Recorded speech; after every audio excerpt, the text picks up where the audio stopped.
Hello, everybody. My name is Ian Kirkpatrick. I'm an author and robot advanced, situation simulator. And today we're going to do a book review. But before we get started, and I don't have one on hand right now, but my book is now on sale. You can go get it at any of your favorite book retailers anywhere, just in time for the spooky season. Have a good laugh. Have a good disgust, maybe, at murder. Gratuitous murder for monies, and but mostly hopefully be entertained by some tennis players in clothing that's too tight. Second thing is, currently October Lemoy is accepting submissions. Link is in the description down below for where you can find what the prompt is. Join the Patty Wagon. What Lemoy is I'm going to give you a prompt. You can write a short story of up to 750 words. It can be a segment. You can do continuations from the last month. You can do something with established characters that we might not know yet, but we might know in a couple of months. Or you can do standalones. It can be fiction or nonfiction, any genre really. And next month I will be reading your guys' submissions, and we're gonna have a good time because you guys are talented. So join the Patty Wagon, click the link and submit your story down below. Now, without further ado, let's get into this book. One of Us is Lying by Karen M. McManus. I went into this with no knowledge of this author or this book. I was intrigued by the name. I was intrigued by the synopsis. It sounded like a good time. I've read a couple of stinkers, and so I just wanted to have a good time. That's how I found this book. I thought the title and the synopsis, they both brought me in. The negative reviews kind of just did that for me more because they were things that I don't really care about as being bad. And the way that those things were said just kind of intrigued me more to want to see how this story would play out. And yeah, but once I got started, the delivery was questionable in general. But then there were a couple of things in there that really took me next level disappointment, and we'll get to that in the breakdown after the synopsis. It's going to be a short synopsis because the plot is fairly simple. In short, to get the vibe of this book, think Breakfast Club meets Gossip Girl with a little bit of mystery or suspense because there is a murder/death. That's what you've got here. You got the brain, the brawn, the bad boy, and the princess wind up in detention together with the social outcast, Simon. It's not long before the social outcast kicks the bucket and everyone in the room is left suspect, except for the teacher. He's never a suspect for some reason. It turns out that Simon runs a gossip blog to the tune of something like the Gossip Girl blog. Even the voiceover even the voice of the blog kind of put that feminine voiceover in my head. Now, all four of the suspects who were in the room were about to have a blog posted about them that could ruin their lives because it's going to expose some kind of deep secret that they are all keeping on their own. None of these people are actually friends. Sort of. The Brawn and the princess are kind of friends because they hang out in the same groups, but none of them are really friends or know each other very well. And so with something to lose, they're all at the top of the suspect list. And they need to find out who actually done it if any of them want to keep their lives in their pre-planned order. I was actually really down for all of the tropey cliche goodness of the Breakfast Club tropes. I love tropes. I know other people hate tropes. I know other people, poop on having cliches in stories, but I actually really like them, especially if they're done really well. One of my favorite cliches or one of my favorite tropes that you'll get to know as you read more of my work is I love the handsome devil. It's one of my favorite things. The bad guy, the evil guy, one of the evils, not always hot, but I do like making evil very attractive. So we all have our things, and I don't really mind. Do them. Do your stereotypes, overplay your stereotypes, make your stories out of stereotypes, because really, the world is stereotypical, let's be honest. But I don't feel like the author of this novel actually leaned as much into the tropes as she really could have. There were some really rich, great ideas in the princess existing always to be the second best, even in, beauty pageants that she did with her family. She got second pick, second choice, runner-up for high school royalty court. But she really didn't have the attitude of a princess and was actually very low self-esteem, which was more obvious than not. This would have been a really good twist to have on the second best princess if she actually pretended to have high self-esteem and it was shown that she had low. But in general, her whole character was a low self-esteem. She was even second best to her boyfriend, who she just kind of listened to him talk and did whatever he said. She wasn't really a princess. She was just an okay-looking girl that was dating the popular guy, and so that's how she became a princess. And that still could have been a way to go if she played up the princess role, but she really wasn't a princess. She never really embraced the trope, and she also then never really defied it, because she was just kind of there. The bad boy was never actually that bad, and there were even times in the narration that the narration went on to say, look, he's not really that bad. He might have a flask of liquor with him right now, but it's not his, it's his father's, and he just kind of decided to sneak out with it, and he sells drugs, but it's really not, they're not that bad of drugs. He's not in that much trouble. So it was kind of like towing the line of being a bad boy without fully committing to being a bad boy. And I love a good bad boy with like a squishy heart. That is a great trope, but I felt like the author in this book was afraid to make the bad boy actually a bad boy, and the fact that it might make him dislikable. But you can lean into the, we hate this guy, and then bring us into why we shouldn't hate him because he's squishy on the inside, you know? But she never really took him to bad boy and then was making excuses for him from the beginning as to how he's not that bad, so maybe you shouldn't hate him. But that ended up weakening his bad boy draw. The things that ended up making him look like the bad boy were that he was poor, he drove a motorcycle, had a leather jacket, sold pot, and his father was an alcoholic. In the end, that's pretty much all that it was. But he wasn't really that bad. He also had a parole officer, but he wasn't that bad. Then we get to the brains. The brains was brainy at solving mysteries and hunting for clues, but failed in chemistry, which is a very interesting twist. She was the brains because she was a cheater. That is a great way to go, and I'll give it that. And then the brawn was just a Southern baseball player boy, golden child, Southern gentleman, heart of gold. That pretty much sums him up. The characters had chemistry, but the romantic moments between some of the characters, mainly the brain and the bad boy, were kind of cringy and felt unnatural at times, which is really, really unfortunate because the characters did have chemistry, and this author did have a way of working with the characters that was interesting, but it didn't... She didn't really capture their voices in interactions. I don't know how to say it, but she just didn't quite connect them. In one of the last scenes featuring, to give an example of the romance feeling unnatural, in one of the last scenes featuring the jock / brawn, he pushes his boyfriend up against the wall in the coffee shop to make out with him, all of a sudden after he was already too nervous in that same scene to even walk into the coffee shop within 3 feet of the guy. And it's weird, and if you think, it's just weird in general to push somebody up against a coffee shop wall and to start making out. I've never seen that in real life, and I know of only somebody making a political statement to do that, like doing that as a political statement. I've never actually seen just regular people of any orientation doing that. But if you're trying to make it seem like they're just a normal couple, kind of having a makeout session against the wall in the middle of the day in a coffee shop is not really the way to go. And it just felt forced, and all of a sudden, especially being like the second to third to last chapter, I'm like, well, it has to make some kind of statement now because maybe this guy is not going to be in a perspective again. And basically, yeah, you never had the brawn with his boyfriend in another scene again.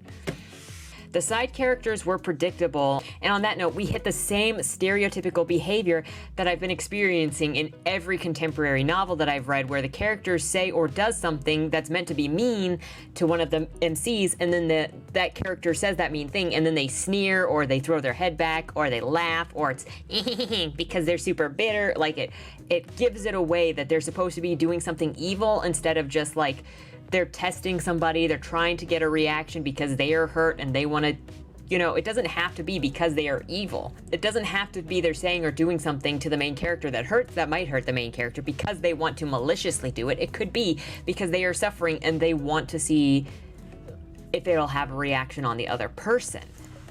The very specific case I'm thinking of now is the Brawn's girlfriend was breaking down because the Brawn was kind of distant, obviously because he was gay.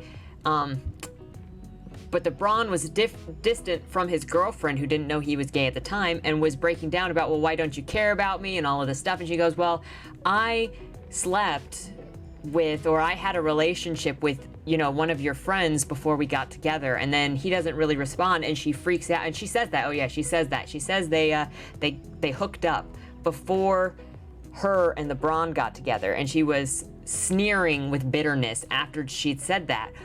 But in that situation, she doesn't have to be evil. She could just be like, I'm trying to see if you are an actual person in there, and this hurts me, and I feel bad about it, even though we weren't together. But because she's saying something mean to this character, she obviously has to sneer because he's a main character and she's not. But not everything is so black and white of you're good and I'm evil, and so whatever you do has to be evil. So I wish I saw more levels, more natural levels, more character depth, and I'm hoping that I can see more novels by contemporary authors that have less of this pointed good guy, bad guy, and that's like everything is either everything is black and white, and there's no in between, and there's no nuance in relationships. I'm so tired of that, and I'm so tired of the authors telling me who is the good guy and who is the bad guy on purpose. I just want you to show me people and let me make a determination of who is good and who is bad, without the framing. Framing, if you've watched any of my videos, is one of my biggest pet peeves. I can get so mad at the framing. Don't even get me started again. But that's what this is. It's always framing, and that's probably why I always comment on it. Point being, just stop doing this. Just let people be weak or sad without trying to drop hints about who the reader should like or dislike. The main villains also have zero level to them. Oh my gosh. Speaking of the villains of this book, yeah, there's no levels. There are no levels. It's just bad. Though not throw your head back in laughter bad, just generalization bad. With the characters, I just wish that the author had spent more time in developing their voices and their individuality and their desires and really what was at stake for them, because all of the content is there, all of the necessary things are there, but she just didn't spend enough time with the characters to pick it out so they could each have their own lives really outside of what was happening in the story. So then most of the story is kind of just filled with repetition of information when all four of the characters are together. And time to sort of jump into that. Let's get into the plot. The plot was such an interesting and fun idea for a fun, quick read about people in detention and a murder. And this is probably the second biggest disappointment compared to, you know, there being good characters there that just had great chemistry but couldn't get it together. The reason that I had to drop that the reason that my disappointment dropped to such an extreme level was the author's mention of 4chan. That's right. 4chan is a main component of how they found the killer in this instance. I'll get to the rest of the plot in a second, but 4chan and website building completely broke this author's credibility for me. One of the big deal things used to pin the charges of the death were that the killer used 4chan with the same username that he had on other websites. Meanwhile, and I'm sure if any of you use 4chan, you know, 4chan is an anonymous board. It's a board of peace, it's a board of basket weaving, but more than anything, it is an anonymous board where you do not have usernames. And in fact, I mean, you can put a name on your post, but when you're posting stuff about like glorifying school shooters, which that is what this does, you're not going to put your name on it. Because there are no logins and there's really very little way to trace outside of, you know, heavy duty IP following. That's kind of how it has such a notorious reputation, I should say. That's why people go there to post certain things. So he's got a username on 4chan, and that's how they trace him to these school shooter posts. But it read like somebody who got all of their information on what 4chan is from the mainstream media, who think that 4chan is a hacker. Or last time I heard from them, they thought 4chan was a hacker. It really just comes off like the author doesn't know, didn't even try to go there, didn't even try to get into the villain's shoes. She was just like, he's a bad guy, so he went to 4chan and school pew-pews. That's really what happened. Yeah. So then the tech illiteracy of the author also came out when it seemed like she implied that you could get into to a website panel's admin page simply by having the address of the website, when in most cases, and anybody can correct me if I'm wrong because I'm only, mildly IT, I'm not everybody IT, but you kind of need to know the hosting website and then the login credentials in order to get into the admin page, not the website's address, because they would have all had the website address since it was a gossip blog that everybody checked. But according to the characters in this book, all they needed was some website address. That was all that was really said about it. And then they got into the admin page. And these two things, the admin page and the 4chan, were very, very integral to finding who the killer was or finding evidence of who the killer was. And thus it made the plot completely unbelievable because the information was so wrong. The characters stalk the guy's internet presence in a way that doesn't make any sense. Then there's also the fact that this kid is supposed to be a computer wizard, but he doesn't even schedule posts to go on his blog. He just, but he doesn't even use but he doesn't even schedule posts on his blog. So like when he dies, knowing that he is going to die, the post doesn't go out. I mean, sure, fine. He was trying to set them up, but wouldn't it look suspicious that he didn't have it timed out? And if that's another thing with this, where the police start assuming certain people in that group are guilty because the post didn't go out or something changed in the post and they found something in the garbage. But if one of these 4 people got into that post and saw it and didn't want it to go out, why wasn't it just deleted? Like, not even just from trash, but completely gone from the website. Why would they just leave it there to implicate themselves? The final big thing with the plot that really broke it is the Braun was gay, and that was supposed to be a twist. Now, I don't mind this as a twist or a stake for a character. Initially, his secret that was gonna get out was that he was doing steroids. He was not doing steroids. That was a fake write-in to cover that he was gay. Now, I don't mind people having an issue in your book with somebody being gay. I don't mind him hiding that he's being gay to not face these issues. But the response in the book was over the top for this sort of reveal. This book was written in 2017. This book was published in 2017. So it is a contemporary book. It's set in contemporary time in San Diego. That's right, the gayest state in the union. Yet, colleges dropped him when they found out that he was gay. Everyone on social media hated him because he turned out to be gay and stopped fanning his pages, unfriended him, unfollowed him on all of the things, and everyone at school was ganging up on him for being gay. Now, there are plenty of jerks that still exist in 2017, but current law really wouldn't allow for schools to discriminate like that, and a mass unfollowing on Twitter would not happen because you're gay. In fact, you would get probably a boost of sorts for being gay. And let's look back. Even Jeffrey Dahmer in the 90s had loads of female fans that were sending him fan mail and marriage proposals while knowing he was gay. So the intensity of the response in current year San Diego just didn't make any sense for that character. It would have made more sense to stick within his family's response and pretty much that. So it was really sad when the plot just fell apart because of these small things that added up to being large pegs in the overall design of the story. The pacing of the novel was very, very off. It was less like a thriller and more like a drama romance, and this keeps happening to me. Why does this keep happening? I really loved the idea of the Breakfast Club murder crew, and there was a moment about halfway through the novel when all 4 of them are arriving at school in their different ways, but just precisely at the right time that they walk down the hall for the best tableau moment that gets a picture taken of it and ends up on TMZ, and they're called the murder club, whatever. I wish there had been more play with that, with the dissolving of their social reputations and their urgency to solve the murder before their lives got any more out of hand. But the pacing was so slow, and the story focused more on the relationships between the characters and the romance between characters, or the ending romance between characters, rather than the murder mystery itself.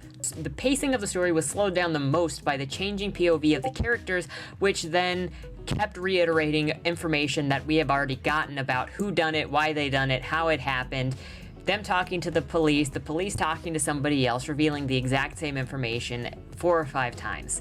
There's even in the final 2 chapters when we're getting the accomplices information and then the second accomplice's information, and we hear the same story twice. We're revealed that there's the third accomplice in this conversation with the second accomplice right before he comes in and then talks to the second accomplice, verifying that information. Nothing new is brought in. And if that conversation had been cut short or had been distracted, and then the third accomplice could have come in and then we were surprised and learning it for the first time, the pacing wouldn't have been as slow. But because we got so much of it so many times, the pacing was just, you wanted to die. You wish you were Simon. Then when you got to the final chapter and the epilogue, which read to me like kind of like an after-school special, there wasn't any tension left because everything had been settled. So we'd already hit like the denouement, and once you hit the denouement, it really shouldn't go on for 2 more chapters because there's just nothing left.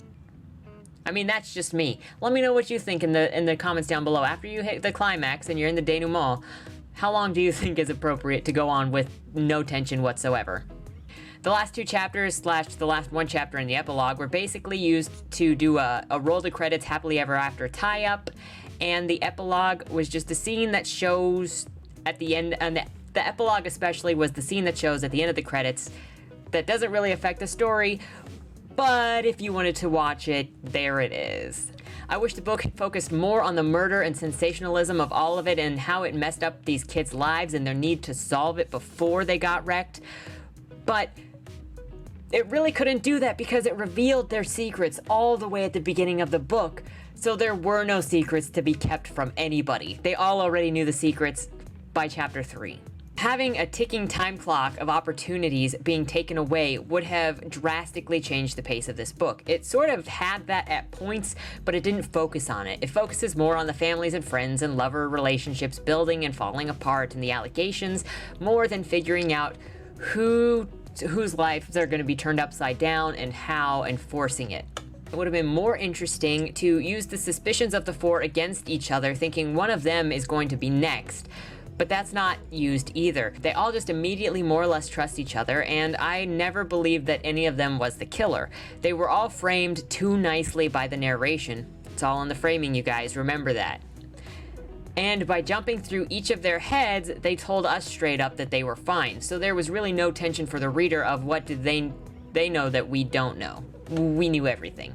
The plot and tension entirely rely on people having secrets that they don't want getting out, but the secrets are let out at the very beginning of the novel, and for the most part, they aren't that big of stakes. The princess got drunk and cheated on her boyfriend.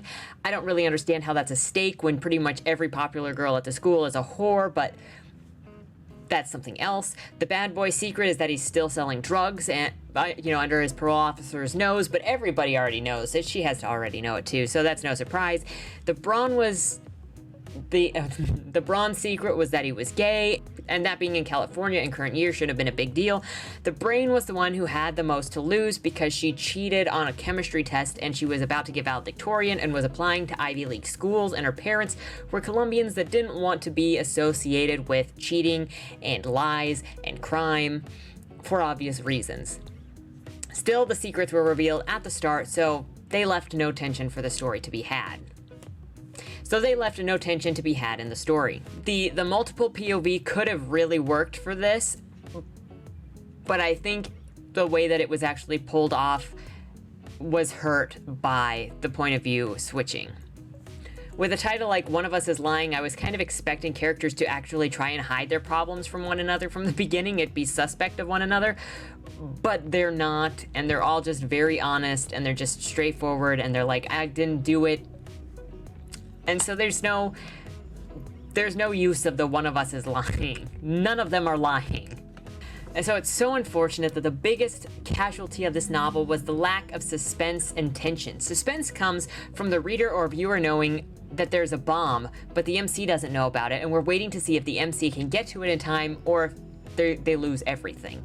There's more suspense in telling the reader the Braun secret was not the one that was going to get posted, and then wondering when it's going to come out that he's gay or what his real secret is, and him trying to avoid that crisis by trying to get ahead of all of this going on, and then maybe even looking more suspicious because he tried to get ahead of blocking anything so that it didn't come out. Instead, he just kind of tried to pretend that it wasn't going on, tried to go about regular life until it would just go away, hoping that it would just go away, and that doesn't really make a compelling story. Again, we're also in this other thing that contemporary stories keep doing where main characters don't do. They just have stuff happen around them until sometime near the end of the novel, when now all of a sudden they're going to go shoot up a tower full of white people, or they're going to go and stalk a freebie lawyer because their friend is now in jail. Instead, this novel averts telling the reader for about half of the book what the jock's main actual secret is. And by the time that the reader learns, by the time the reader learns, everybody else in the book also learns. So there's no continual suspense of, well, what is he hiding and is he going to be able to beat the clock? We learn at the same time the book learns. And the Braun doesn't do anything to try to stop it. The lack of specifics at times also made the book very unresearched and flat, and the author sometimes looked uncomfortable. Like the references to the school shooter threads and Simon, the author simply says, quote, "He said such awful things in support of school shooters," when revealing this information while not sharing anything specific that he might have actually said. This is just a flat, generic demonization of 4chan by someone who's never probably been there or seen these threads, has just heard about them. And honestly, if it's between you and me, I think there's a little more hostility in the incel forums than in the 4chan forums. Some of the situations were melodramatic, like I already mentioned, with everybody reacting to the Braun being gay, or how far the school shooter thing went. You know, this guy the bad guy was depressed, probably bipolar, and committed suicide after idealizing school shooters and visiting the nasty place called 4chan. It was a lot, and I am one for exaggeration, but I was not told that this was supposed to be some kind of exaggeration, satire, playing huge on these things, so it just kind of felt like lazy character development instead. But again, that's why I think that the author needed to spend more time developing individual voices, because the stuff was there. They just didn't embrace it. The author was always fairly straightforward with the 4 characters, that none of them were guilty from the beginning, so there really wasn't any tension from one of us lying. None of them were lying about themselves, none of them were lying about each other, none of them were pointing fingers at each other. They were just immediately the buddy system, and so there was no tension. They kind of should have been making us feel suspicious of all of them, but instead it was like friendship pack from the beginning, and like subtle nods and getting along just fine when they all ended up in the interrogation room separately. Everything was concluded very, very quickly. The second to last chapter, the princess shows up at the accomplice's house and just asks her, without coaxing, you know, what happened, and the accomplice just tells her everything. Yep. Tells her everything that happened, tells her that how she was involved. Just a quick, easy conclusion. No struggle, no tension between the characters, no nothing. It was just a tell-all. Here you go. Plot vomit. I really wanted to like this book because the author's writing style in general is not bad, and it actually makes you want to read more, but I also couldn't tell if I just wanted to keep reading to see how cringy it would get and to see how 4chan would be used again as it went on, or if that was actually the writer's style. But I did enjoy the writing style in this better than in Unpregnant, just the voice. But the repetition, and mostly the repetition and the unresearched parts, made it really hard to get into. I hope that my breakdowns help authors kind of see maybe into their own work. That's more or less why I do these, to try to give ideas for where I think books work or don't work. This book is still wildly popular, so, you know, I'm just one robot. Let me know what you think in the comments down below about reveals, about pacing, about character voices, about repetition, any of the things. If you have a book recommendation you'd like to see me read and respond to like this, let me know in the comments down below. Right now I have a couple that I'm looking at, and I don't know. I think that's all I've got to say. So let me know your thoughts in the comments down below. Join the Paddy Wagon and check out Dead End Drive. Everything you need to know is in the description down below. And until next time, thank you for joining here on the channel. Hope you have a good day, and I'll see you next time. Don't die. Dear Madam Astra, That's me. We regret to inform you that on August 1st, your employer, Agatha Jane Benedict, owner of the Benedict estate, peacefully passed away in her sleep. Oh, that's so sad. Wait. Let me try that again. Oh my goodness. That's so sad. Yeah, I think I'm ready. With millions of dollars on the line and the opportunity for your every need to be taken care of for life, tell me, is there anything more valuable than that? I didn't think so. Dead End Drive is a dark comedy novel that makes 3 promises. 1, an illustrious estate in Louisiana. 2, an opulent dinner affair for all in attendance. And 3, and most importantly of all, lots and lots of competitive murder. So if you're looking for a cozy book to settle in with for the spooky season, I've only got one question for you. Will I see you at the will reading?